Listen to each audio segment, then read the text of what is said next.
So let's just look at what's happened in my state of California. You have many, many districts, many documented cases of a school that has actively encouraged a child to identify with a new gender. And they did this without the parents' knowledge, without the parents' consent, and then they lied to the parents about it. Who actually holds the reins when it comes to raising your children? Is it the parent, the person who sacrifices, guides, and understands them? Or has that authority drifted toward a distant federal machine in Washington that insists it knows better?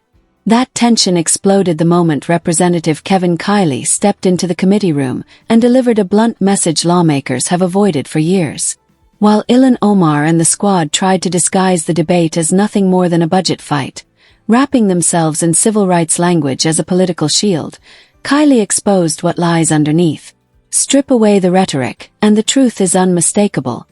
They're defending a system that treats parents as an afterthought. In this breakdown, we'll walk through how Kiley dismantled the idea that bigger federal budgets magically solve educational problems, and why California has become the country's clearest warning sign of what happens when government replaces families.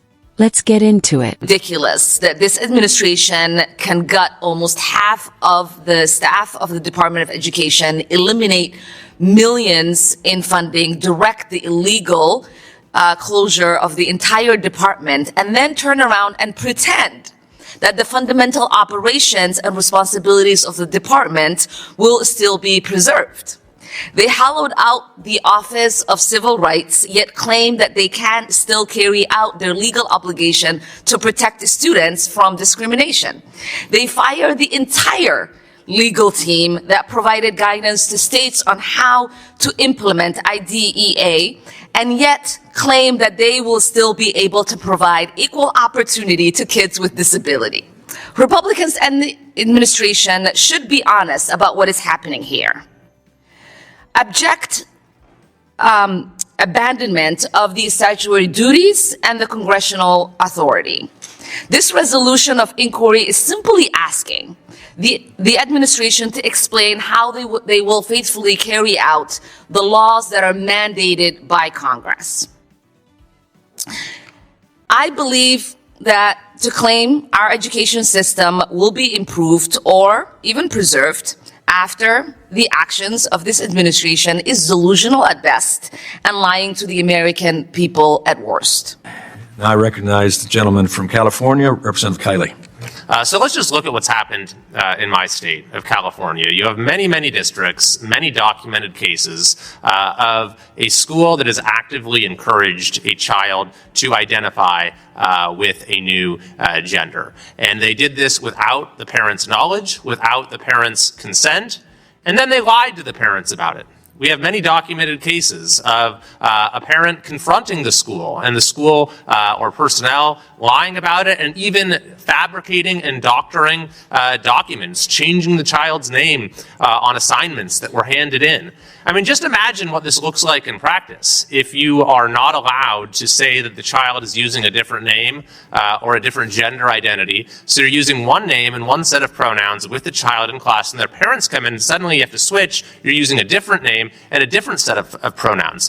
This is absolute madness. So because of the prevalence of this across our state, a number of responsible districts came forward and said, we're not going to do this. We're going to put protections for students and their families into our district policy and say that this is something that parents have the right to know about. So how does the state respond to the Attorney General with the backing of the governor? They immediately start suing these districts. They start filing lawsuits trying to get binding legal judgments that will force these districts to lie to parents. And then on top of that, the supermajority legislature passes a bill and the governor signs it that as a matter of state law says that we are not going to allow districts to tell parents the truth. Now, thankfully, many of those lawsuits are being rejected by the courts, and the Trump administration has now launched an investigation challenging that new state law for violating the Federal Education Rights and Privacy Act. And finally, I want to address this idea that there's somehow a contradiction between this bill and the commitment our committee has to local control in education. That is absolutely not the case. We support local control in education because we believe that curriculum and school offerings and the different options available to parents should reflect the values of the community, that there should be direct input from the community and local elected officials, and a whole host of other reasons, such as allowing for innovation and the fact that the schools generally are not run best from Washington, D.C. But that doesn't mean that we can't have civil rights laws. We have civil rights laws in this country that provide a basic level of protection for the dignity of each person, and there are particular civil rights laws that are attendant to an educational context, including protections against discrimination on the basis of sex, and including FERPA, the Federal Educational Rights and Privacy Act. So we will continue to actively promote local control in education. I think we're going to see enormous progress in that respect from this committee, from the new administration, and it will have great benefits across the country. But we will not permit federal education dollars to be used to create a dangerous wall of separation between kids and their parents. The hearing opened with Representative Ilhan Omar delivering a familiar script, loaded with the signature language of the squad. Terms like civil rights, discrimination, and gutting the department were tossed out with precision, creating the same implication every time. Challenge federal power, and you must be against children. But Representative Kevin Kiley wasn't buying the theatrics. He cut through the slogans with a simple but devastating question. What are taxpayers actually paying for? While Omar painted the Department of Education as a guardian of vulnerable students, Kiley dragged the conversation back to the ground level, specifically to California, where these policies aren't theories, they're daily practice. And according to him, the issue isn't curriculum or resources. It's concealment. He described a system built to keep parents in the dark. Schools secretly altering a child's identity during the school day and then intentionally withholding that information at home. Then came the revelation that stunned the room.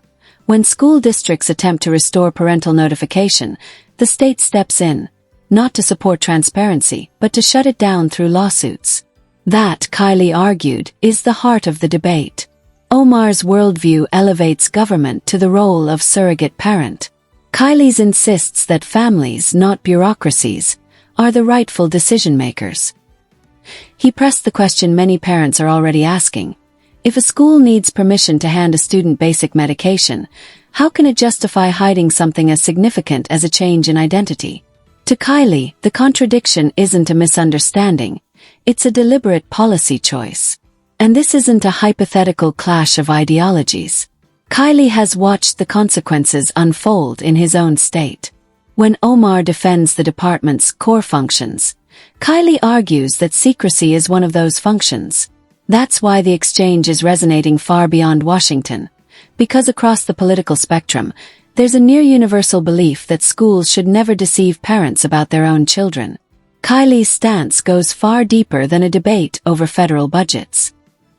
He's challenging a system of top-down pressure that pushes districts toward radical policies in exchange for federal dollars. And he's one of the few willing to confront the squad directly and say what millions of parents feel instinctively. The government doesn't own America's kids. Now the question falls to the audience. Should schools have the power to withhold life-changing information from parents? Or is Kiley right that this manufactured wall of separation is a danger in plain sight?